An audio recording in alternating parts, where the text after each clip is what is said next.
Hi, this is Prios, and today I want to show you what different bet types exist in poker.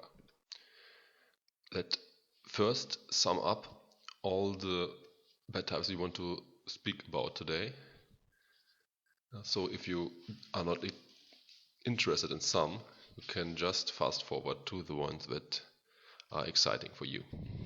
So we will start with the main betting types. That will be A, value bet, B, bluff bet, C, semi-bluff bet. And second, we have bet types classified by preflop action. That is A, continuation bet, B, donk bet. And afterwards we have bet types by sizing, the over and under bet.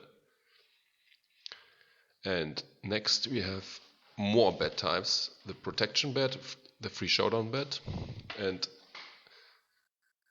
at last we come to the uncommon bet types that are a block bet and a merge bet, and in point 6 I give you my final thoughts. So let's start with the main bet types, the value bet. You're making this bet assuming you got the best hand and you are trying to extract value from your opponent. For example, we play no limit holdem, we raise preflop from the button with ace-king and get called from the big blind. The flop comes 3-10 ace and top pair, top kicker is really strong and we bet for value. The next bet type is the pure bluff bet. We assume to have the worst hand and we also got no potential to improve. But we still make a bet hoping to get our opponent to fold and to win the pot this way. For example, we raised 4-6 from cutoff and only get one caller, the small blind. Flop is ace, king, queen, all hearts. It's almost certain that we got the worst hand, but we might take the pot down by showing aggression. Next up is a semi-bluff bet. In contrast to the pure bluff bet, we are still expecting to have the worst hand, but we now got odds to improve to a really strong hand. For example, we are betting a draw, trying to get a better hand to fold, and as backup we also got potential to improve to a good mate hand. For example, with 10-8 of hearts on jack, king, queen, flop with 2 hearts on board. We got a gut shot and a flush draw here. Wrong, we got a gut shot, we got 2 gut shots. The ace gives us the straight, the 9 gives us the straight, and all hearts improve us to a flush. Next up is the continuation bet. That is a bet type by preflop action. This is a bet made under the precondition that you got the betting lead from the street before. You continue the aggression from before because with aggression you often win the pot. For example, the button raises, you make a speculative re-raise with 4-6 suited and you get just called. Flop is ace, ace, king, rainbow. You bet again, continuing to show strange in order to take the pot down. The next one is the donk bet. A bet made out of position, not respecting the betting lead from the previous street. For example, we play pot limit omaha and our starting hand is 7 ace 10 king rainbow. We defend the big blind against a late position raiser. Flop comes 2, 3, 10 all in clubs. Now we donk with our nut flush blocker, preventing a check back by our opponent and planning to apply a lot of pressure as we know our villain cannot have the nuts. Now we come to the bet sizes by sizing and we want to talk about the over and under bet. Normally you make a bet size in relation to the pot size. Normal bets are between 1/2 and full pot. In contrast to that, an overbet will be more than the pot. For example, a bet of $10 into a pot of $4. An underbet is a counterpart to the overbet and is really small compared to the pot. For example, a bet of $1 into a pot of $100. So let's come to our next point, more bet types. We start with the protection bet. A bet made in order to protect our hand from getting outdrawn. We expect to have the best hand, but it needs protection as the board is really drawy.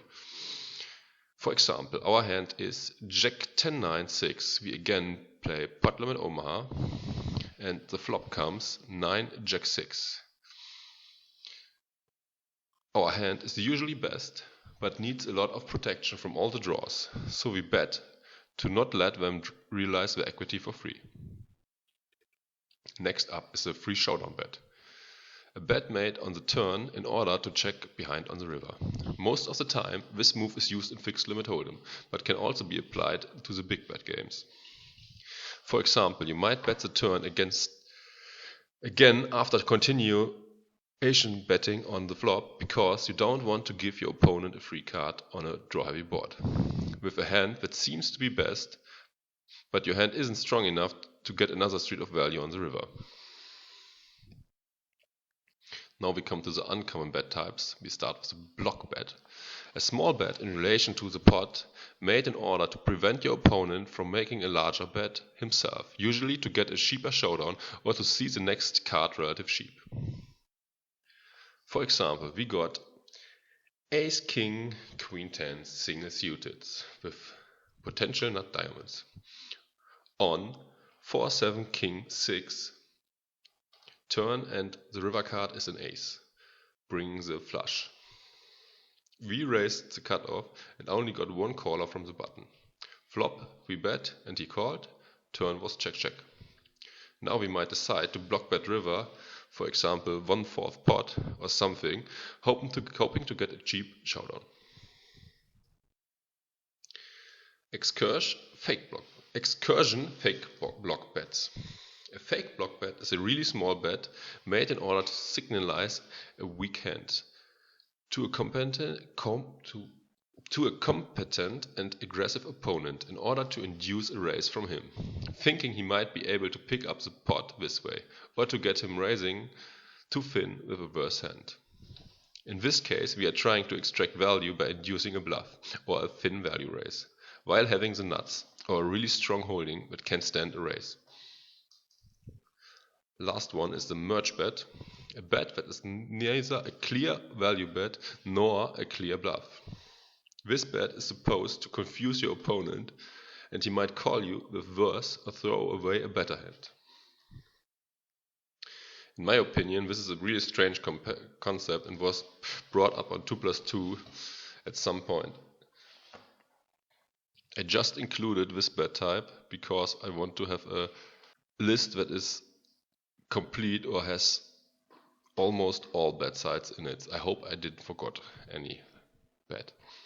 So let's come to the final thoughts.